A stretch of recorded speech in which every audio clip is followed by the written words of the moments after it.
Bonjour et merci de recevoir le pain de vie chez vous. Face à la menace des pharisiens, Jésus ne cherche pas la confrontation directe ni la reconnaissance bruyante. Au contraire, en toute humilité, il se retire.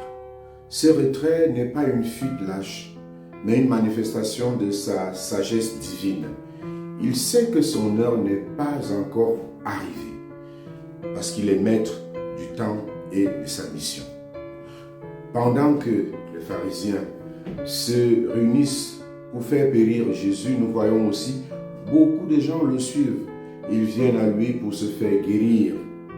Jésus a dit, « Venez à moi, vous tous qui peinez sous le poids du fardeau de vos vies. » Si nous suivons Jésus avec foi, nous trouverons auprès de lui le remède, le repos, le remède pour guérir les difficultés que nous rencontrons au quotidien.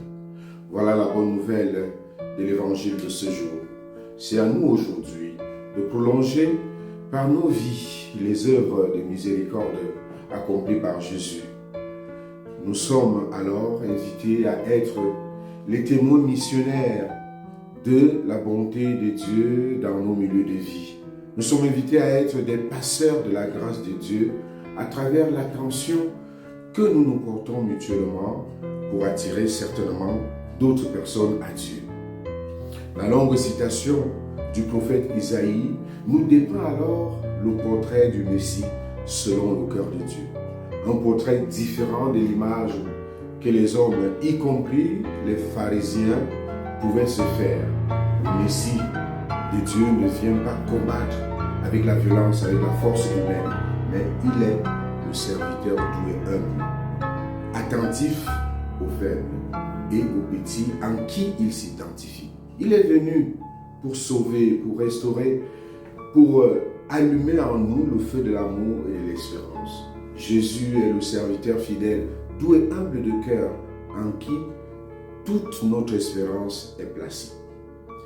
Seigneur, donne-nous un cœur semblable au tien, un cœur attentif aux besoins des autres, un cœur humble et miséricordieux, capable d'aimer, sans compter, pour que notre vie soit un témoignage et qu'il attire à toi d'autres personnes. Donne-nous la force de ce témoignage de vie pour que nous puissions, avec nos frères et sœurs, avancer librement vers le chemin du salut, en toute humilité, sans vouloir convaincre qui que ce soit, mais tout simplement proposer le message du salut.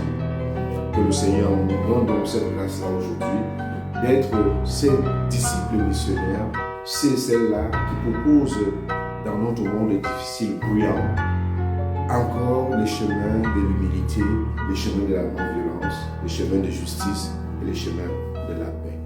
Amen. Bonne journée à tous.